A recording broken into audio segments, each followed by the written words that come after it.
de los crímenes más aterradores de Japón, tan aterrador que en su momento la prensa no comunicó toda la información de lo que sucedió. El criminal persuadió a sus víctimas de tal modo en que se lastimaran entre sí. Los principales personajes de este caso son Futoshi Matsunaga y Junko Ogata. Encuentra más crímenes y misterios en mi perfil. Futoshi y Junko se conocieron desde la escuela.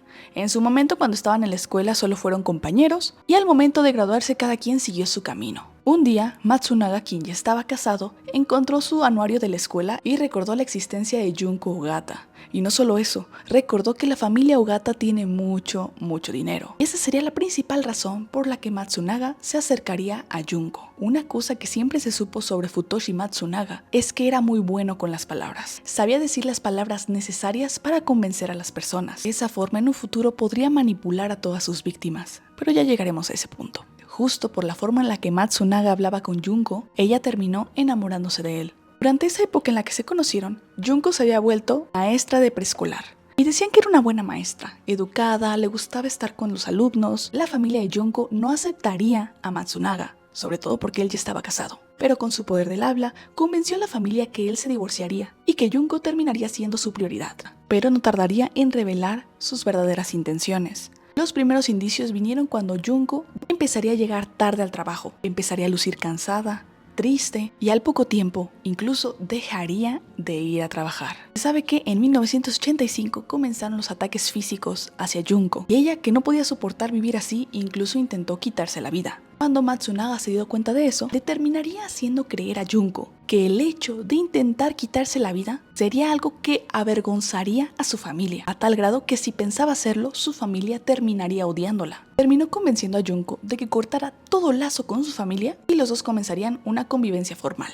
Mientras estaba ocurriendo todo esto, Matsunaga estaba creando una empresa que se volvería bastante popular, pero nada podía ser tan maravilloso cuando se trataba de Matsunaga. Para hacer crecer tanto este negocio en poco tiempo, él también se estaba dedicando a fraude y extorsión. Para 1992, la empresa quebró y todo salió a la luz. Matsunaga entonces huiría a toda prisa de la policía y se llevó a Junko consigo, provocando que la policía los incluyera a los dos en la lista de los más buscados. Durante estos años de fuga, Junko dio a luz 2 veces, en 1993 y en 1996. Debido a que su empresa había quebrado, Matsunaga buscaría presas, es decir, mujeres a quienes pudiera quitarles dinero. Su primera víctima sería una mujer casada que tenía 3 hijos, y durante el tiempo en que la conoció, la defraudó con un total de 11, casi 12 millones de yenes. Un hijo de ella había muerto misteriosamente y ella había fallecido al año siguiente que conoció a Matsunaga. Una vez que los atraparon, la policía no encontró pruebas físicas que pudieran comprobar que Matsunaga estaba detrás de la muerte de la víctima o de su hijo. Para 1994 ya había seleccionado a una nueva víctima. Esta vez se trataba de un hombre, de Kumio Toraya y de su hija. Su hija de 10 años sería una pieza clave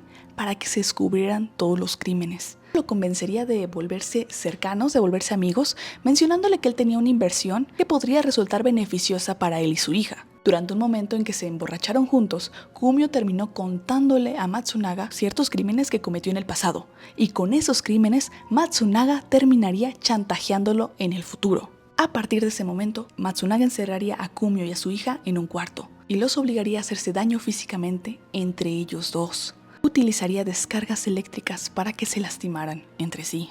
Esto siguió continuamente durante 2 años hasta que Kumio falleció a la edad de los 34 años en 1996. Y otra vez con el poder de las palabras, Matsunaga convencería a la niña que debido a ella su padre había fallecido y obligó a Junko y a la niña a deshacerse del cuerpo en la costa de la isla Kunisaki. Poco tiempo conocería a su siguiente víctima. Al momento en que Matsunaga la conoce, él finge ser un graduado sobresaliente de la Universidad de Tokio, una de las universidades más importantes de Japón, logrando obtener total confianza de esta mujer. Con las palabras tan elocuentes de Matsunaga, logró convencerla de darle 5.6 millones de yenes, haciéndole creer que podrían tener un futuro juntos. Un día, Matsunaga le invitó a ella y a su hija a su departamento y durante todo un año las tendría encerradas, sometiéndolas a un montón de actos indescriptibles, tal grado que buscarían conseguir la libertad de cualquier forma.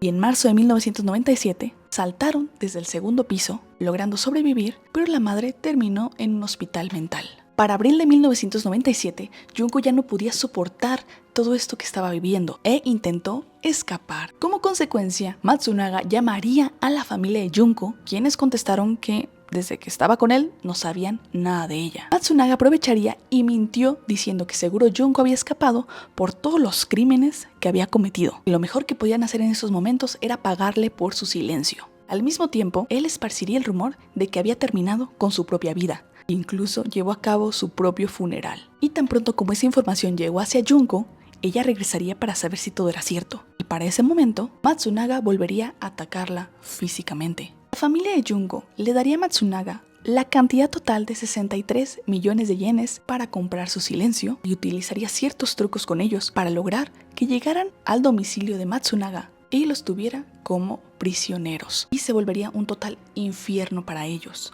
Abusaría de todas las maneras posibles a las mujeres de la familia de Junko, utilizando pequeñas descargas eléctricas, y estarían todos juntos en una especie de encarcelamiento con restricciones estrictas para comer, ir al baño e incluso sentarse. La familia comenzaba a susurrar entre sí con la esperanza de ser tratada mejor. Para el 21 de diciembre de 1997, Matsunaga había obligado a Junko a hacerle daño físico a su propio padre, falleciendo a la edad de los 61 años por descargas eléctricas. El constante terror con el que vivía la madre de Junko también empezó a afectarle mentalmente, a tal grado que Matsunaga obligaría a Rieko, la hermana de Junko, y a su esposo, para que acabaran con la vida la madre de Junko, y terminaría falleciendo en enero de 1998. También Matsunaga había dejado sin capacidad auditiva a Rieko, la hermana de Junko, y obligó a los demás a que acabaran con su vida. Terminó falleciendo bajo las manos de su propio esposo en febrero de 1998. Kazuya, el cuñado de Junko, quien había cometido todos estos crímenes, estaba exhausto mentalmente y lo terminaron encerrando en un baño. Terminó falleciendo por inanición en abril del 98. Poco después, Matsunaga obligaría a que acabaran con la vida de los dos hijos que tenía la pareja. Y durante todo este momento, Junko seguía bajo la influencia de Matsunaga. Junko se había vuelto la única superviviente de su familia. A Matsunaga se le hizo fácil convencerla de que su familia había acabado por ellos mismos con su vida. Matsunaga entonces obligó a Junko y a la hija de Kumio a deshacerse de toda la evidencia, utilizando sierras y otras herramientas. Los vecinos escuchaban los ruidos hasta las 2-3 de la mañana. De repente les llegaba cierto olor, pero estaban convencidos de que se trataba de que estaban renovando el departamento. No pensarían jamás que estaban cometiendo algún crimen. Para julio del 2000, Matsunaga volvería a buscar un nuevo objetivo. La convencerían de escapar de su familia, terminarían quitándole 20 millones de yenes. Pero en agosto del 2001, luego de que la mujer diera a luz a unos gemelos, ella no soportaría las torturas mentales que hacía Matsunaga y antes de que fuera demasiado tarde, huyó, dejando atrás a sus hijos. Para enero del 2002, sería la primera vez que la hija de Kumio, la que había vivido todas estas torturas hacia la familia de Junko y demás, trataría de escapar. Pero lamentablemente Matsunaga la recuperó un mes después y por intentar escapar la castigaría con descargas eléctricas. Nuevamente en marzo intentaría escapar, pero esta vez logró llegar a la policía. Para esos momentos ella tenía 17 años de edad. La policía encontró en su cuerpo cicatrices por el daño que había recibido. Fueron a buscar a Matsunaga y a Junko. Como todas las víctimas habían pasado por un método de Matsunaga para que no quedara ni rastro de ellos, no había evidencia de los crímenes que la chica que sobrevivió testificó. Pero en el momento en que arrestaron a Junko, ella confesó todo. En un inicio, Matsunaga se declaró inocente y afirmó que no tenía nada que ver con todo este asunto. Para 28 de septiembre del 2005, el tribunal condenó a muerte a Matsunaga y a Junko, pero ambos apelaron la decisión. En septiembre del 2007, y esta vez condenaron a muerte únicamente a Matsunaga, y teniendo en cuenta el estado mental de Junko y el hecho de que ella había sido obligada a hacer todas estas acciones, su sentencia cambió a cadena perpetua. Los gemelos que habían sobrevivido y los hijos que había tenido Junko con Matsunaga habían sido encontrados en otro departamento que tenía Matsunaga, y la joven que sobrevivió no fue acusada de ningún crimen, debido a que fue víctima de las circunstancias. En un inicio, la prensa no comunicó nada de este crimen, por lo siniestro que había sido todo este caso. Sé que este no es el crimen más fuerte de Japón, porque sé que el que tú piensas es el de Junko Furuta, pero sin duda este se suma a la lista de los más siniestros. Te leo en los comentarios. Ya puedes encontrar varios de estos crímenes en podcast, en Spotify, la liga está en mi perfil, buscando qué pasa en Asia o Karinafoli. Imagina que hay una persona a la que llevan buscando desde hace años y de repente surge la teoría de que se encuentra en un museo del cuerpo humano, en exhibición. Acá te va todo sobre este episodio, comencemos.